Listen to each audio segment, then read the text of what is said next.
মাদারীপুরে police constable নিয়োগে দুর্নীতির অভিযোগে দুদকের মামলায় সাবেক জেলা পুলিশ সুপার সুব্রত কুমার হালদারের জামিন নামঞ্জুর করে কারাগারে পাঠিয়েছে আদালত।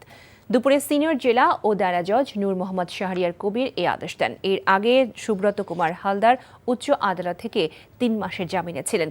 সুব্রত কুমার সবশেষ রাজশাহী সারদা পুলিশ একাডেমিতে ডিআইজি হিসেবে কর্মরত ছিলেন।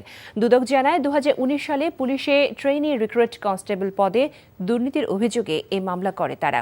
এতে মাদারীপুরের সাবেক পুলিশ সুপার সুব্রত কুমার হালদার সহ ৫ জনকে অভিযুক্ত করে গত ১১ জুলাই মাদারীপুর জেলা ও দায়রা জজ আদালতে অভিযোগপত্র দাখিল করেন দুদকের প্রধান কার্যালয়ের উপপরিচালক মোহাম্মদ হাফিজুল ইসলাম। টাকা চুরির জন্য যদি আমার গলায় জুতার মালা পরাইতে হয়, তাহলে আমার শালীর সাথে প্রতারণা করার জন্য তোর ফাঁসি হবে। দুলা ভাই, আপনার তো ঘর জামাই বইলা একটা পরিচয় আছে, আমার তো তাও নাই।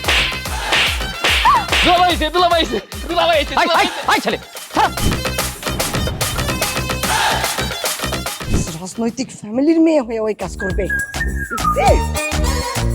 যারে পাবো আরে পিটাবো, রক্তের নেশায় ধরছে, রক্তের নেশায়, কাঁচা রক্তের নেশায় ধরছে। তোমার এই পলিটিক্স আমার বাম পকেটে থাকে। পাকুদের বউরে ঝামেলা পাকাই। এই বেটাই, আমি তখন বিয়ে করিনি। দুইটার আমি গুলি করে মারু। মাসুদরা কোনোদিন ভালো হয় না।